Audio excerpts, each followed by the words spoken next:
बिस्मिल्लाहिर्रहमानिर्रहीम। रुखसाना अनवर, मरकजी सदर, national program health employees association Punjab Pakistan और all government employees grand alliance को भी रिप्रेजेंट कर रही हूँ।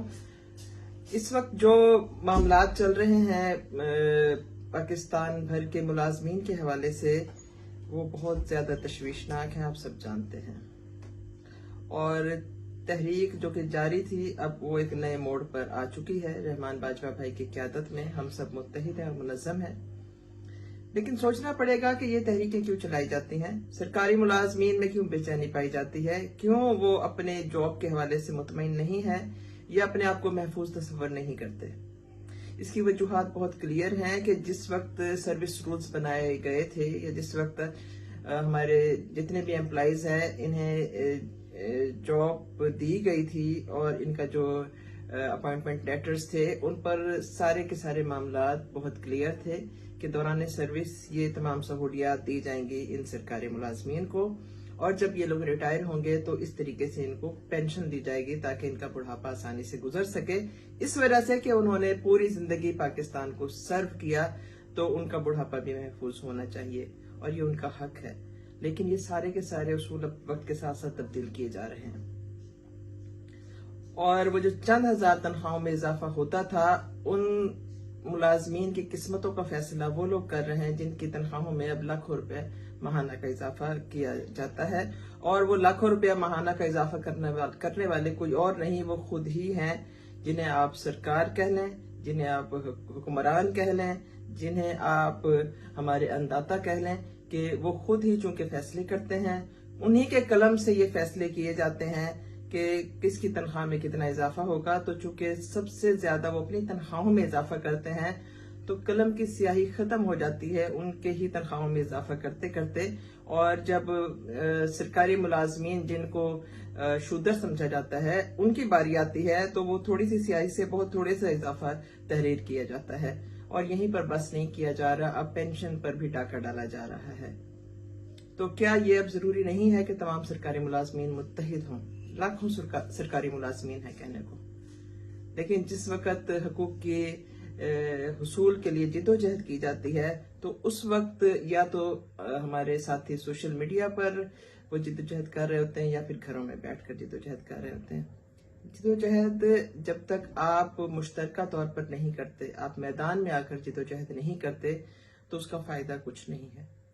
आप उन लोगों की भी मेहनत को जाया कर रहे होते हैं जो मैदान अमल में होते हैं। क्या सिर्फ IMF हमारे हकूक को नुकसान पहुंचा रहा है? क्या सिर्फ वक्त के हुक्मरान हमारे हकूक गस्ब कर रहे हैं या हमारी नाइत्तेफाकी हमारे हकूक सलब कर रही है? हर जगह 1.5 ईंट की मस्जिद तामीर होना ये बहुत बड़ा नुकसान है। वो 2% अशराफिया जो हम पर हुक्मरान हैं, जो हमारी किस्मतों के फैसले करते हैं अपने तईं, वो सब मुत्तहिद हैं।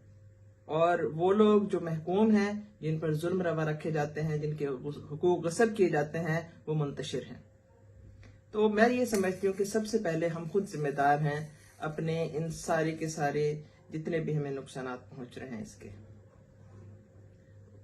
कहा गया बहुत साल पहले कि फिरका बंदी है कहीं और कहीं जाते हैं, क्या जमाने में पनपने की यही बातें हैं।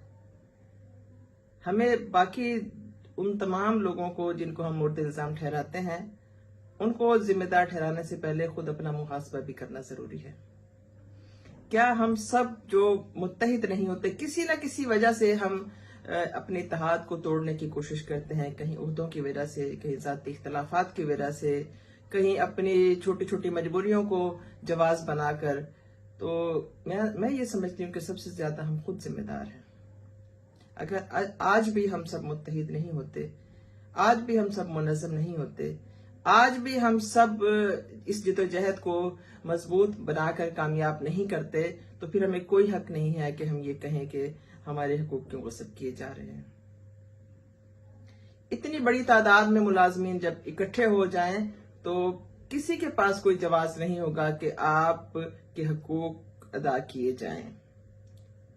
तो हम मौसम को भी बहाना ना बनाएं, हम अपने छोटे छोटे इख्तलाफात को भी दरमियान में ना लेकर आएं और हम ओहदों की लड़ाई में भी इतना आगे ना बढ़ जाएं कि फिर हमारे अपने हकूक हमारे हाथ से निकल जाएं। हमें चाहिए कि हम तमाम इख्तलाफात को बालाए ताक रखकर जो एहतजाज के लिए, पुरअमन एहतजाज के लिए, जो हमेशा हमारा तुर्रा इम्तियाज रहा है कि पुरअमन एहतजाज के जरिए अपने हकूक बाजियाब कराए हैं, 22 जनवरी को हम लाहौर में अपना पुरअमन एहतजाज रिकॉर्ड करवाएंगे। टाउन हॉल से लेकर पंजाब असेंबली तक हम रैली निकालेंगे और उसमें शो होना चाहिए कि कितने सरकारी मुलाजमीन हैं जिनके हकूक गस्ब किए जा रहे हैं। इतनी बड़ी तादाद होनी चाहिए कि वो गिनती में ना आ सके। और मेरा ख्याल है कि जो गैरतमंद लोग होंगे वही उसमें शामिल होंगे। अगर कोई और जवाज नहीं है, कोई मजबूत जवाज नहीं है किसी के पास कि वो उसमें शामिल ना हो सके या इतनी कोई बड़ी वजह ना हो, तो मेरा ख्याल है कि सबको निकलना पड़ेगा और निकलना चाहिए, छोटे छोटे जवाज को बालाए ताक रखते हुए। और उसके बाद 10 फरवरी को हमारा जो पाकिस्तान भर का एहतजाज है वो इस्लामाबाद में होगा, रहमान बाजवा भाई की सरबराही में। और उसमें भी आप सब जानते हैं कि हमारे मुतालबात क्या है, कि चाहे पंजाब के हमारे मसाइल हैं, लीव इनकैशमेंट, 17A का जो रूल खत्म किया गया है, पेंशन रूल्स में जो तब्दीलियां की गई हैं, निजकारी जो है तमाम महकमा जात की जा रही है, ये हमारे बहुत बड़े मसाइल हैं। इसके साथ साथ तनख्वाहों में तफावत का जो खात्मा किया जाना चाहिए, ये हमारा मुतालबा है। और पे एंड पेंशन कमीशन की रिपोर्ट के मुताबिक हमारी जो house rent medical convince allowance में 200% इजाफा किया जाना था। ये सारे के सारे हमारे मुतालबात हैं और इन सब का पूरा होना जरूरी है और ये तब ही पूरे होंगे जब हम सब मुत्तहिद होंगे। ये सिर्फ हेल्थ डिपार्टमेंट की जिदोजहद नहीं है, ये सिर्फ नेशनल प्रोग्राम की जिदोजहद नहीं है,